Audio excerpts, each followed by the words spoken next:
This program is sponsored by Harmony Homes with Style. நாம் அன்றாடம் உபயோகப்படுத்துகிற பழகிற பயன்படுத்துகிற பல பொருட்கள் பிராண்டட் பொருட்கள் எல்லாமே ஷேர் மார்க்கெட்டில் இருக்குது. ஆனால் ஒரு நிறுவனம் வந்து தங்களுக்கு தேவையான பணத்தை பொதுமக்களும் திரட்டுவதற்காக இதை வந்து இந்த பங்குச்சந்தையில் பட்டியலிடுறாங்க.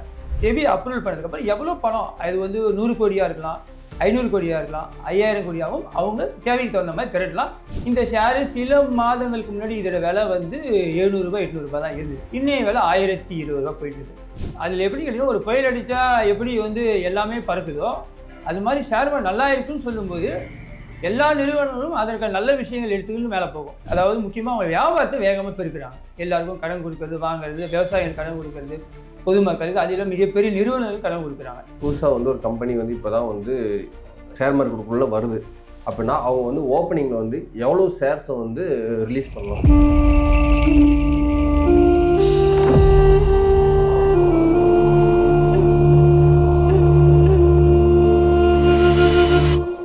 பிகுட் நேயர்களுக்கு வணக்கம். நம்ம இன்னைக்கு சந்திக்க போற ஒரு சிறப்பு விருந்தினர் யாருன்னு பார்த்தீங்க அப்படின்னா, பங்குச்சந்தையில் கடந்த 10 வருடங்களாக அனுபவம் பெற்ற திரு வைத்தீஸ்வரன் சாரை தான் சந்திக்க போறோம். அவர்கிட்ட பங்குச்சந்தையை பற்றின தெளிவான புரிதல்களை பற்றி கேட்டு தெரிஞ்சுக்கலாம். வாங்க சார். வணக்கம் சார். வணக்கம் பிகுட் நேயர்கள். முதல்ல ஷேர் மார்க்கெட்னா என்ன, அதை பற்றி கொஞ்சம் டீட்டெயிலாக சொல்லுங்கள் சார். ஷேர் மார்க்கெட் என்பது ஒரு நிறுவனங்கள் வந்து தங்களுடைய பங்குகளை வந்து தேசிய பங்குச்சந்தை மற்றும் மும்பை பங்குச்சந்தையில் பட்டியலிட்டிருப்போம், அதை லிஸ்ட் பண்ணியிருப்பாங்க. அதை நாம் பணம் கொடுத்து அந்த ஷேரை வாங்குறது.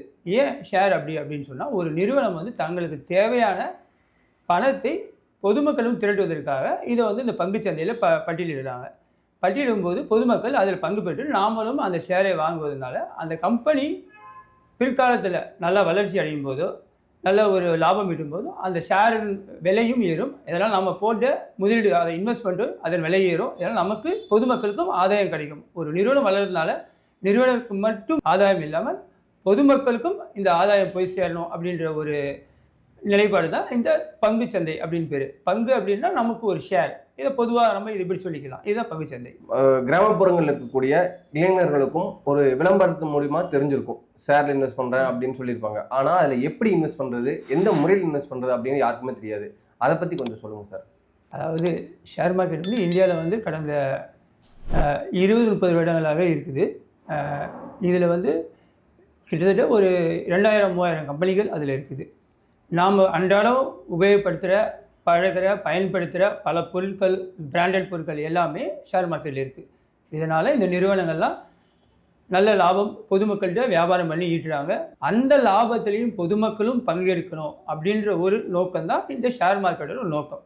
ஆனால் இதை வந்து எப்படி அணுகணும் அப்படின்னா, குறைந்தபட்சம் நம்மகிட்ட முதலீடு இருக்கணும். முதலீடு இல்லாமல் இதில் நம்ம வந்து பணம் எடுக்கணும் அப்படின்றது வந்து இல்லை. அப்போ என்ன பண்ணணும்னா, யாராக இருந்தாலும் நம்ம ஒரு வருமானத்தை முதல்ல ஈட்டணும். அந்த வருமானத்தில் வர நிகர வருமானம், நம்ம செலவெல்லாம் போக நமக்குன்னு ஒரு, நம்ம பல காலமாக சொல்லி வச்சுருக்காங்க, சேவிங்ஸ் பண்ணுங்கள், சேமிப்பு பண்ணுங்கன்னு சொல்லியிருக்காங்க. அந்த சேமிப்பில் வர பணத்தில் நாம் 2 வகையாக போடலாம். சேமிப்பு என்பது ஒன்று, முதலீடு என்பது வேறு. சேமிப்பு என்பது நம்ம வந்து ஒரு வங்கியில் போடலாம், போஸ்ட் ஆஃபீஸில் போடலாம். இது வந்து நிரந்தர வருமானம், ஆனால் குறைந்தபட்ச வருமானம். அதாவது பார்த்திங்கன்னா இன்றைக்கி தோராயமாக பேங்க் வட்டி அதெல்லாம் பார்த்திங்கன்னா 6-7% வட்டி. போஸ்ட் ஆஃபீஸ் இன்வெஸ்ட்மெண்ட் ஸ்கீம் அது ஒரு நிறையா இருக்குது, சேவிங் ஸ்கீம், அதெல்லாம் 6-7% வட்டி நிரந்தரமாக கொடுக்கும். ஆனால் பங்குச்சந்தை சார்ந்த முதலீடு என்பது வந்து கொஞ்சம் ரிஸ்கியானது. அது ஒரு சாதாரண ஈஸியான வேலை கிடையாது. ஆனால் நல்ல ஒரு பங்கு நிறுவனங்களை தேர்ந்தெடுத்து அது நல்ல கம்பெனியாக தானே பார்த்து அதோட லாபம் எப்படி இருக்குது, வளர்ச்சி எப்படி இருக்குது, இதெல்லாம் பார்த்து நாம் இன்வெஸ்ட் பண்ணுறது தான் பங்குச்சந்தை. இதன் மூலமாக வளரும். ஒரு கம்பெனி வந்து சர்வசாதாரணமாக ஒரு கம்பெனி வந்து 15-20% ஒரு பெரிய கம்பெனியாக வளரும் வருஷத்துக்கு வருஷம். ஆனால் நம்ம சேவிங்ஸில் வந்து நம்ம எடுக்க ரிட்டர்ன் வந்து 7% தான். ஆனால் ஒரு நிறுவனம் வளருது குறைந்தபட்சம் 15-20% தன்னோட லாபத்தை வருஷம் வளர்ந்துட்டே போகும். ஸோ இந்த லாபத்தை நாம் ஷேர் மார்க்கெட்டில் பங்கெடுக்கிறது மூலமாக நமக்கு அந்த ஷேர் கிடைக்கிற வாய்ப்பு இருக்குது. அதாவது நம்ம அந்த பங்கு, அந்த லாபம் நமக்கு கிடைக்கிறது வாய்ப்பு இருக்குது.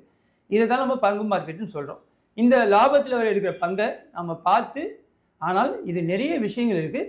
எந்த நிறுவனம் எப்படி வளருது, எப்படி அவங்க வியாபாரம் பண்ணுறாங்க, அவங்களோட வியாபார வளர்ச்சி எப்படி இருக்கும், இதையெல்லாம் நம்ம கொஞ்சம் அலசி ஆராய்ந்து அதன் பிறகு நிறுவனங்களை தேர்ந்தெடுத்து, நல்ல நிறுவனங்களும் இருக்கலாம், நல்ல நிறுவனங்கள் கூட சரியான நேரத்தில் நாம் எடுக்கணும், அது சரியான விலையை தான் பங்கு வாங்கணும். நல்ல நிறுவனங்களுக்காக எப்போ வேணால் வாங்க முடியாது. ஏன்னா ஒரு ஷேர் மார்க்கெட் வந்து ஒரு வேகம் எடுக்க ஆரம்பிச்சுன்னா மேலே போய்கிட்டே இருக்கும், இறங்க ஆரம்பித்தாலும் மேலே கீழே வந்துக்கிட்டே இருக்கும்.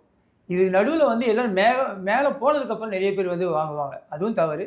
அதே சமயத்தில் கீழே வரும்போதும் பயந்து போய் பெரும்பாலும் விற்றுருவாங்க. இப்போ ஷேர் மார்க்கெட்டில் பார்த்திங்கன்னா பல பேர் வந்து நஷ்டம் அப்படின்னு சொல்கிற முக்கியமான காரணம் வந்து நல்லா உயரத்துக்கு போகும்போது வாங்குவாங்க, அதே பங்கு ரொம்ப வேகமாக கீழே வரும்போது விற்றுட்டு வெளியே வந்துடுவாங்க. இதோட போட்ட வரைக்கும் போதும் பயந்து வெளியே வந்துடுவாங்க.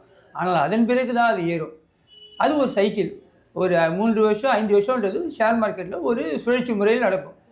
ஒரே ஆண்டில் நீங்கள் சொல்கிறது வந்து ஒரு கம்பெனி பொதுவாக ஒரு கம்பெனி மட்டுமல்ல, ஒட்டுமொத்த ஷேர் மார்க்கெட்டும் அப்படி தான் இருக்கும். அதில் எப்படி கிடைக்கும், ஒரு புயல் அடித்தா எப்படி வந்து எல்லாமே பறக்குதோ அது மாதிரி ஷேர் மார்க்கெட் நல்லா இருக்குன்னு சொல்லும்போது எல்லா நிறுவனங்களும் அதற்கான நல்ல விஷயங்கள் எடுத்துக்கிட்டு மேலே போகும். பங்கு சந்தையை பொறுத்த வரைக்கும் நல்ல விலை எப்போ நடக்கும்னா மார்க்கெட் எல்லாம் மேலே போகுதுன்னு சொல்லுவாங்க. அதை வந்து புல் மார்க்கெட் அப்படின்னு ஒரு வார்த்தை சொல்லுவாங்க, இது டெக்னிக்கல் டேர்ம். புல் மார்க்கெட்டில் வந்து பார்த்திங்கன்னா ஷேர் வந்து எல்லாமே விலையேறும். அதுக்கு என்னென்ன நல்ல விஷயங்கள் இருக்கோ அதெல்லாம் மனசில் கொண்டு அந்த ஷேர் மார்க்கெட்டில் பங்குள்ள விலையேறும். அதே ஒரு சரியில்லை, ஒரு உலகத்தில் ஏதேனும் தவறு நடக்குது, சண்டை நடக்குது, இது மாதிரி நேரங்களில் ஷேர் மார்க்கெட்டு கொஞ்சம் விலையை குறைய ஆரம்பிக்கும். அந்த விலை குறைவு நேரத்தில் நம்ம வாங்கியிருக்கணும். விலை குறைவாக இருக்கிற நேரத்தில் முடிஞ்சால் விற்கலாம். ஆனாலும் குறைந்தபட்சம் ஷேர்களை ஒரு 4 வருஷம் 5 வருஷம் தாண்டிடுச்சுன்னா அதன் பிறகு எந்த வித பாதிப்பும் ஷேர் மார்க்கெட் நடக்காது. நம்ம போட்ட பணம் முதலீடு நல்லாவே இருக்கும். நல்ல நிறுவனமாக இருக்கும், நல்ல நேரத்தில் நம்ம வந்து முதலீடு பண்ணியிருக்கணும். இது ஷேர் மார்க்கெட்டில் நம்ம பண்ணணும். ஆனால் இங்கே பெரும்பாலும் தவறு நடக்குது எங்கன்னு கேட்டிங்கன்னா, எல்லோரும் மேலே உயரும்போது வாங்குவாங்க, கீழே இருக்கும் பயந்து வெளியே வந்து விற்றுட்டு இதோட போதும் சொல்லி வெளியே வந்துடுவாங்க. அதுதான் இதில் ஒரு சின்ன பிரச்சனை இருக்குது. இந்த பிரச்சனையை வந்து மனசில் வச்சுக்கிட்டு இது இப்படி தான் இருக்குன்ற முதல்ல ஏற்றுக்கணும். ஷேர் மார்க்கெட்டில் போட்ட உடனே 4 மடங்கு ஏறும், 2 மடங்கு உடனே வந்துடும் அப்படின்ற எண்ணம் இருக்கக்கூடாது. குறைந்தபட்சம் ஒரு 4-5 வருஷம் ஆனால் தான் அதோட பலன் தெரிய ஆரம்பிக்கும். Okay. This program is sponsored by Harmony Homes with Style. ஒரு நிறுவனம் பங்கு சந்தையில் ஏன் பட்டியலிடப்படுறாங்க? மிகச்சரியான கேள்வி. அதாவது பார்த்திங்கன்னா ஒரு நிறுவனத்துக்கு வந்து தங்களுடைய வியாபாரத்தை பெருக்குவதற்கு 2 வழி வகை இருக்குது. ஒன்று சாதாரண நிறுவனமாக இருந்தால் முதல்ல நம்ம வந்து கடன் வாங்கலாம். கடன் வாங்கினா அதுக்கு நிரந்தர வட்டி ஒன்று கட்டி ஆகணும். இதை வைத்து ஒரு நிறுவனம் வந்து ஒரு நல்ல ஒரு இடத்துல வியாபாரம் பண்ணுறாங்க, அவங்க பெருசாக அடுத்து ஒரு பிஸ்னஸ் பண்ணணும், அதே ஒரு செயின் இன்னொரு இடத்துல பிரான்ச் பண்ணணும், இன்னொரு பெரிய அந்த நிறுவனத்தை பெருசாக அப்படின்னா பணம் தேவைப்படும். அப்போ கடன் வாங்கும்போது வங்கி வெளியிலேயும் வட்டி கட்ட வேண்டியிருக்கும். வட்டி கட்டுறதுக்கு இல்லாமல் பங்குச்சந்தையில் ஒரு முதலீட்டாளர், அதாவது ஒரு பங்குதாரர் சேர்த்து கொண்டால், நான் ஒரு பங்குதாரர் சேர்த்துக்கிறேன், அவர்கிட்ட பணம் இருக்குது வாங்கிக்கிறேன் அப்படின்னு சொன்னால், இப்போது எனக்கு லாபம் வந்தால் மட்டும் அவர் பணம் கொடுத்தா போதும், நஷ்டம் வரும்போது நான் இது கொடுக்க வேண்டியதில்லை, அவரும் சேர்ந்து நஷ்டம் அடைகிறாரு. இதுதான் பங்குச்சந்தையோட அடிப்படை. இது ஒரு பங்குன்னும் போது என்னோட நான் ஒரு பங்குதாரரை சேர்த்துக்கலாம். இப்படி பல பேர் பங்குதாரர் சேர்க்கும்போது இவர்களுக்குள்ள உள்ள அந்த பங்குகளை கைமாற்றுவது ஏற்றாக, அதாவது இப்போ ஒருத்தர் நான் ஒரு பங்கு வந்து நான் ஒரு நிறுவனத்தை நடத்துகிறேன், என்னை நம்பி ஒருத்தர் வந்து இவர் நல்லா பண்ணுறாருன்னு ஒரு பங்கு, அவர் பங்குக்கு பணம் கொடுக்குறாரு, அவருக்கு நான் ஒன்று கொடுக்க வேண்டியது வந்து வருடாந்தோறும் நடைபெறுகிற லாபத்தில் பங்கு கொடுக்கணும். இதுதான் என்னுடைய இது. லாபம் வந்தால் பங்கு, எந்த லாபத்தோ அது 10% வந்தாலும் சரி, 20% வந்தாலும் 50% வந்தாலும் நான் லாபத்தை சரியான முறையில் பங்கிட்டு கொடுக்கணும். இதுதான் பங்கு, இதுதான் அடிப்படையான பேச்சு.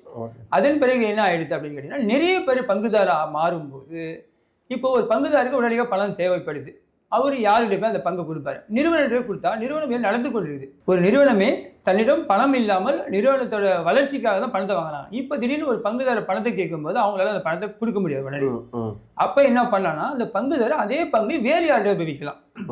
உதாரணத்துக்கு வேறு யாரோ ரெடியாக இருப்பாங்க, உலகத்தில் நிறைய பேர் பணக்காரங்க பணம் வைத்திருக்காங்க, அவங்ககிட்ட போய் இந்த பணத்தை ஷேரை விற்கலாம். இப்போ தான் அந்த ஷேரோட வார்த்தை வருது, பங்கு ஷேர், அதாவது ஆங்கிலத்தில் ஷேர்னு சொல்லுவாங்க. இந்த ஷேரை வேற ஒருத்தர் விற்கலாம், அவர் வாங்க ரெடியாக, பணம் என்கிட்ட இருக்குது, ஸோ இந்த நல்ல நிறுவனம் நடக்குது, நான் வாங்கிக்கிறேன் அப்படின்னு ஒருத்தர் வாங்குறேன். இந்த பங்கு வந்து அவர் கை மாறுது. இதுதான் நம்ம வந்து பங்கு சந்தை டிரான்சாக்ஷன் அப்படின்னு சொல்லுவோம். இதில் நிறைய பேர் பண்ணும்போது தான் இதே தான் ஷேர் மார்க்கெட் அப்படின்ற ஒரு மார்க்கெட், காய்கறி சந்தை மாதிரி ஒரு சந்தையில் நிறைய பேர் வந்து காய்கறிகளை விற்று வாங்கி பொருளை வாங்கி விற்கிற மாதிரி ஷேரை வாங்கி விற்கிறது.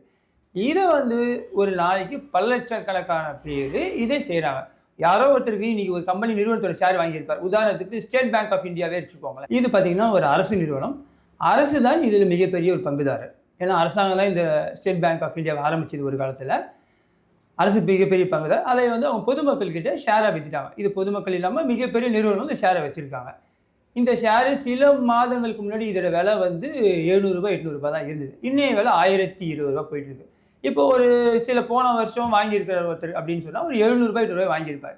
இப்போ 1020 ரூபான்னு போது 30% லாபம் அவருக்கு. இப்போ 30% லாபத்தை அவர் வேணும் எனக்கு போதும் எடுத்துன்னு வெளியில் போகலாம். இப்போ அவர் யார்கிட்ட வைப்பார்?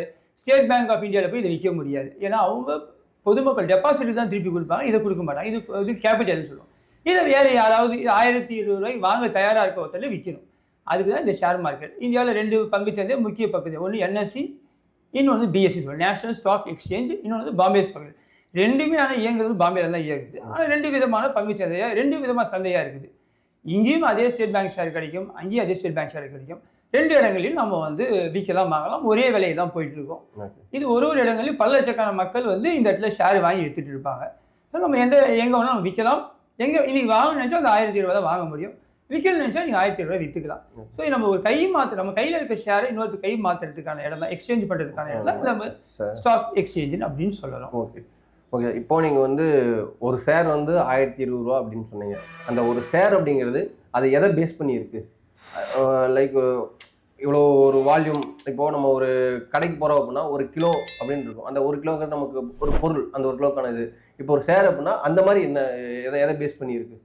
ஷேர் கொடுக்கும்போது ஆரம்பத்தில் அதுக்கு முக மதிப்பு அப்படின்னு சொல்லுவாங்க. ஆங்கிலத்தில் ஃபேஸ் வேல்யூ அப்படின்னு சொல்லுவாங்க. இதை ஃபேஸ் வேல்யூ 10 ரூபாய்க்கு கொடுத்தாங்க ஆரம்பத்தில். மிக ஆரம்பத்தில் நிறுவனங்கள்லாம் 10 ரூபாய்க்கு கொடுத்தாங்க. கம்பெனியோட வேல்யூ ஒரு ஷேர் வேலை 10 ரூபாய்.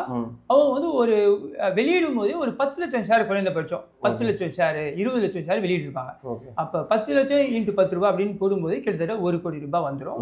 அது லட்சக்கணக்கில் கோடிக்கணக்கில் இருக்குது ஷேர். நான் கம்மியாக சொல்கிறேன். ஒரு 2 கோடி 3 கோடி 5 கோடி ஷேர் இருக்கும். அந்த 10 ரூபாய் மதிப்பில் ஆரம்பிச்சிருப்பாங்க. அது கூடவே அப்பயும் 10 ரூபாய் மதிப்பு 30 ரூபாய் இல்லை 50 ரூபாய்க்கு ஆரம்பத்தில் இது 20-30 ஆண்டுகள் முன்னாடி கொடுத்தது. கவர்மெண்ட்டு இதை வெளியில் விட்டாங்க. அதை யாரெல்லாம் ஒரு 50 ரூபாய்க்கு அதிகபட்சம் ஒரு ஷேர் வாங்கியிருப்பாங்க. இது இப்போ படிப்படியாக வளர்ந்து இன்றைக்கி 1020 ரூபா போகுது. 20 வருஷங்களில் இன்றைக்கி 1020 ரூபா போகுது. ஏன்னா நிறுவனம் ஸ்டேட் பேங்க் நாமளே பார்க்குறோம். ஒரு விழுப்புரம் இந்த ஊரில் மட்டுமே ஒரு 3-4 பிரான்ச் இருக்குது. எல்லா கிராமத்துலேயும் பிரான்ச். அவங்க தங்களுடைய வருமானத்தையும், அதாவது முக்கியமாக அவங்க வியாபாரத்தை வேகமாக பெருக்கிறாங்க. எல்லாருக்கும் கடன் கொடுக்கறது, வாங்குறது, விவசாயிகள் கடன் கொடுக்கறது, பொதுமக்களுக்கு, அதில் மிகப்பெரிய நிறுவனங்களுக்கு கடன் கொடுக்குறாங்க. அவங்களுக்கு பொதுமக்கள் பணத்தை வாங்கி கடன் கொடுக்குறாங்க. இதன் மூலமாக அவங்க லாபத்தை ஈட்டுறாங்க. அந்த லாபத்தினால இந்த ஷேரோட விலை ஏறுது. அவங்களுடைய பிரான்ச்சு பார்த்தீங்கன்னா நிறைய ஏறிட்டே போகுது. இதை நம்ம புக் வேல்யூ அப்படின்னு சொல்லுவோம். அதாவது நிறுவனத்தோட மொத்த சந்தை மதிப்பு மற்றும் சொத்து மதிப்பு. ஒரு காலத்தில் வெறும் 10,000 கோடி 50,000 கோடியில் வியாபாரம் பண்ண ஸ்டேட் பேங்க் இன்னைக்கு பல லட்சம் கோடி வியாபாரம் பண்ணுறாங்க. ஸோ பல லட்சம் கோடி அவங்க கடனாக கொடுக்கும்போது அதுக்கான வட்டி அவங்களுக்கு நிறைய சேர்ந்துருக்கும். சரி இல்லையா? அது லாபம் தான் அவங்களுக்கு. இதை பங்கு சந்தையில் பங்கு விலை ஏறதுக்கான காரணமாகவும் இருக்கும். இது ஒரு காரணம், முக்கிய காரணம் இதுதான். அதனால் அந்த நிறுவனம் நல்லபடியாக இயங்கணும், நல்ல லாபத்தை ஈட்டணும். இருந்தாலும் நமக்கு நல்ல லாபம் கிடைக்கும் ஷேரில். ஆனால் அதே தலைகீடாக அவங்களோட வியாபாரம் சரியில்லை, நல்ல லாபம் இல்லை அப்படின்னு சொன்னால் ஷேரோட விலை இறங்கிறதுக்கான காரணமும் இருக்குது. இதையும் நம்ம கணக்கில் எடுத்துக்கிறோம். புதுசாக ஒரு கம்பெனி இப்போ தான் ஷேர் மார்க்கெட்டுக்குள்ளே வருது அப்படின்னா அவங்க ஓப்பனிங்கில் எவ்வளோ ஷேர்ஸை ரிலீஸ் பண்ணலாம் பப்ளிக்கு? இப்போ ஒரு புது கம்பெனி வருது அப்படின்னு சொன்னால் அது புது கம்பெனியாக முதல்ல அவங்க ஏற்கனவே ஒரு கம்பெனி சில ஆண்டுகள் முன்னாடி ஆரம்பிச்சிருக்கணும். அவங்க பல நல்ல ஒரு நிறுவனத்தை நடத்தியிருக்கணும். அதை ப்ரூவன் ரெக்கார்டு, அதாவது ஏற்கனவே அவங்க ஒரு 3-4 வருஷத்துக்கு நல்லபடியாக நிறுவனம் நடத்தி எல்லாமே எந்தவித குளறுபடி இல்லாமல் சரியான கணக்கு தாக்கல் செஞ்சு லாபத்தை ஏற்றி இருக்கணும். இருந்தால் அதை மத்திய அரசாங்கத்தில் செபி என்ற நிறுவனம், இதுதான் SEBI, securities exchange board of India, இவங்க தான் இந்த பங்குச்சந்தையை கண்ட்ரோலில் வச்சுருக்காங்க. இவங்க தான் அத்தாரிட்டி. இவங்கக்கிட்ட இதை நாங்கள் இனிமேல் பங்குச்சந்தையை பட்டியலிட போகிறோம். எதற்காக பட்டியலிடணும்னு சொல்லணும். சாதாரணமாக இல்லை பட்டியலிட முடியாது. எதுக்காக லிஸ்ட்டு பண்ணணும், ஷேரை நான் வெளியிடணும் அப்படின்னு கேட்டால் எதுக்கு உங்களுக்கு பணம் தேவை அவங்க கேட்பாங்க. இந்த பணத்தை வாங்கி நான் இன்னும் மிகப்பெரிய என்னுடைய நிறுவனம் இவ்வளோ தான் இருக்குது, இதை மிகப்பெரிய நிறுவனம் மாற்ற போகிறேன், என்கிட்ட வியாபாரம் இருக்குது, அதுக்கான சூழ்ச்சம் இருக்குது, வியாபாரம் பண்ணிட்டு இருக்கோம், நல்லபடியாக போயிட்டுருக்கு, இதை நான் இன்னும் பெருசாக பண்ணணும். அப்போது செபிட்டு இதெல்லாம் சொல்லி அவங்க ஒரு அப்ரூவல் கேட்பாங்க. செபி அப்ரூவல் பண்ணதுக்கப்புறம் எவ்வளோ பணம், அது 100 கோடியாக இருக்கலாம், 500 கோடியாக இருக்கலாம், 5000 கோடியாகவும் அவங்க தேவைக்கு தகுந்த மாதிரி திரட்டலாம். அதுக்கு உண்டான அந்த மதிப்பு அவங்களுக்கு ஏற்கனவே இருக்கணும். கொஞ்சமாக அது இருந்தால் தான் அதிகம் கவர்மெண்ட்லேயே அதுக்கான அப்ரூவல் கொடுப்பாங்க. இந்த அப்ரூவல் கொடுத்தது பிறகு அவங்க மார்க்கெட்டில் பட்டியலிடு வருவாங்க. அதுக்கு அப்போ முதல்ல வரும்போது பிரைமரி மார்க்கெட்னு சொல்லுவாங்க. இன்னொன்று ஐபிஓ அப்படின்னு சொல்லுவாங்க, இனிஷியல் பப்ளிக் ஆஃபரிங். முதல் முறையாக அதை விளம்பரம் கொடுத்து தங்களுடைய கடந்த சில ஆண்டுகளாக அவங்களுடைய என்னென்ன பண்ணியிருக்கிறாங்க, என்னென்ன செஞ்சுருக்கோம், இன்னும் என்ன செய்ய போகிறோம் அப்படின்றத பொதுமக்கள்கிட்டையும் பார்வைக்கு வைப்பாங்க. அந்த நிறுவனம் நல்லா இருக்க பட்சத்தில் மக்களும் அதை அவங்க கொடுப்பாங்க, எல்லா ரிப்போர்ட்டும் கொடுத்துருவாங்க. அதை எல்லாத்தையும் நம்ம ஆராய்ச்சி பார்த்தா ஊரில் தெரியும் இவங்க நல்லா பண்ணுவாங்க அப்படின்ற பட்சத்தில் மக்கள் வந்து அதில் வந்து பணத்தை நேரடியாக அவங்களுக்கு பணத்தை கட்டி அந்த ஷேரை முதல்ல வாங்கிக்கலாம்.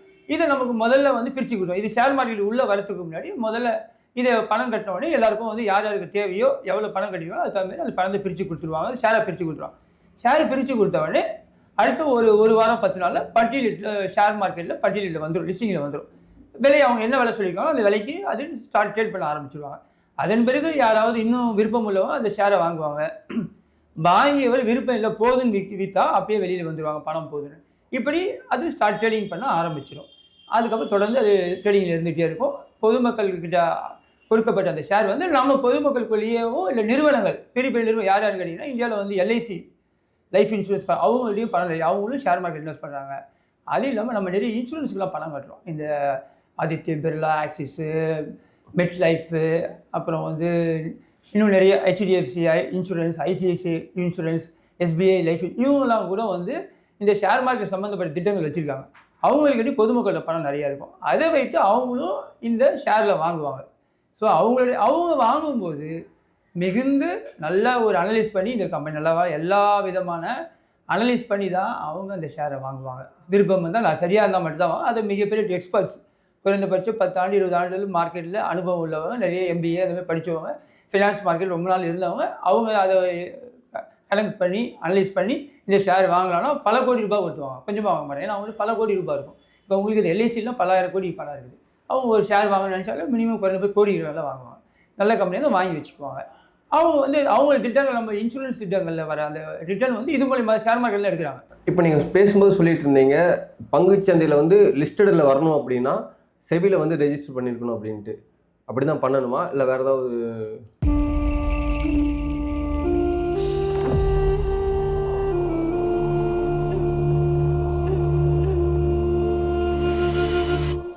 இந்த பி குட் சேனலில் நல்ல விஷயம்ன்றதுனால நீங்கள் எல்லாருக்கும் போய் சேர்ற மாதிரி நல்ல எல்லாருக்கும் ஷேர் பண்ணணும்னு உங்களை பணியும்பா கேட்டுக்கொள்கின்றேன்.